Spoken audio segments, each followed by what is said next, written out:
আসসালামু আলাইকুম ওয়া রাহমাতুল্লাহি ওয়া বারাকাতুহু।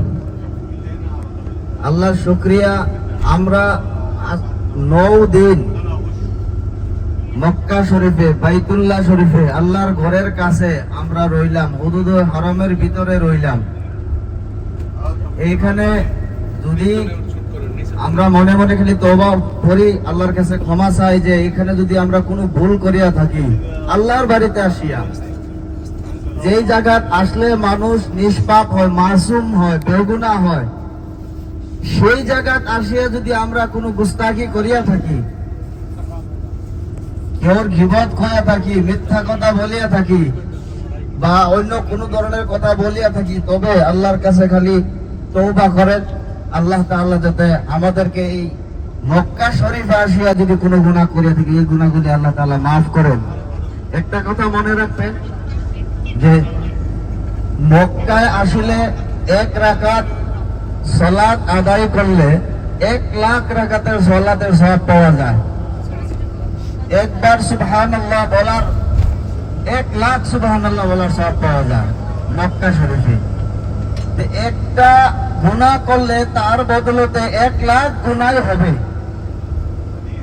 তবে আমরা এগুলি কাজ খুব সম্ভবত করি নাই, তবে যদি ভুলে করিয়া থাকি আল্লাহ তাআলা আমাদেরকে মাফ করেন। সবাই বলেন আমিন।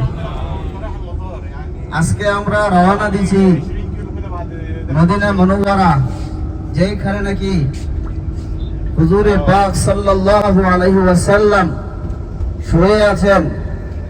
বরকতের শহর, রহমতের শহর, সেই শহরে আমরা যাইতেছি। আল্লাহর নবী সাল্লাল্লাহু আলাইহি ওয়াসাল্লামকে গিয়ে আমরা সালাম দিব, রওজা জিয়ারত করব, সেই জায়গায় আমরা যাইতেছি। আমরা বহুত ভাগ্যবান, আল্লাহ তাআলা আমাদেরকে যে কবুল করছেন মদিনার জন্য। বহুত লোক মক্কায়ও আসতে পারে না, মদিনায়ও আসতে পারে না। আপনাদের তাকদীর মুকদ্দর বহুত ভালো, আল্লাহ তাআলা আপনাদেরকে কবুল করছেন। আমরা যাইতেছি মদিনা। যেমন ভাবে আল্লাহ তাআলা আমাদেরকে কবুল করছেন মক্কা মদিনা আসার জন্য, তেমনি আমরাও এরকম ভাবে থাকতাম মক্কায় মদিনায় গিয়া, যে আল্লাহর নবী সাল্লাল্লাহু আলাইহি ওয়াসাল্লাম এবং আল্লাহ রাব্বুল আলামিন আমাদের উপর খুশি হয়ে যান, খুশি হয়ে আমাদেরকে মাফ করিয়া দেন। তবে আমরা মদিনায় যাইতেছি, এখন আমরা বদর হয়ে যাব। বদরে যেই জায়গা নাকি বদরের যুদ্ধ হয়েছিল, সেই জায়গায় যাব।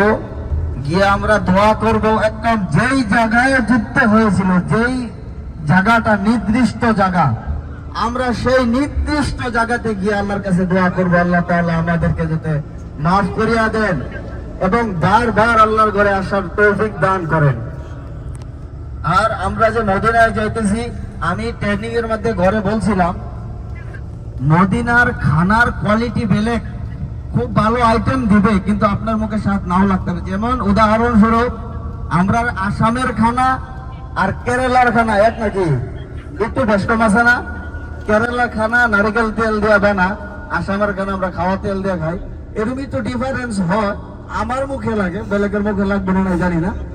যাই হোক, খানা ভালো, সব ভালো মদিনার, মার্কেট ভালো, মানুষ ভালো, খানাও ভালো, সব ভালো। মদিনাত কিছুই খারাপ নাই। কোন দিনও কিয়ামতের আগ পর্যন্ত বলতে পারবেন না কারো সাথে যে মদিনার খানা ভালো না, মদিনার দোকানদাররা ভালো না, মদিনার হোটেলের মালিক ভালো না, মদিনার কর্মচারী ভালো না, কিচ্ছু বলতে পারবেন না।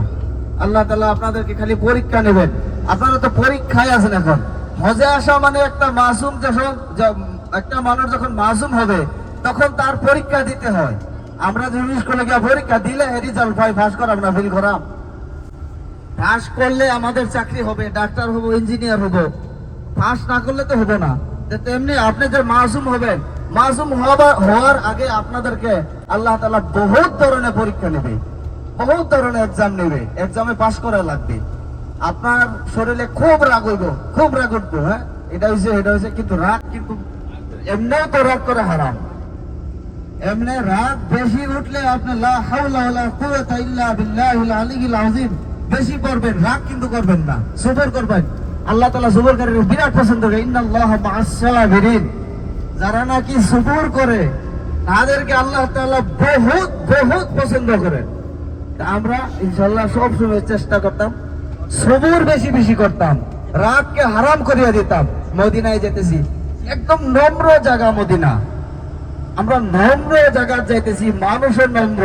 পুলিশগুলি যে রাগ করে, এগুলি দিকে রাগ করবেন না। পুলিশরা তো বন্দুক নাই হাতে, লাঠি নাই হাতে, মুখে কন্ট্রোল করতেছে।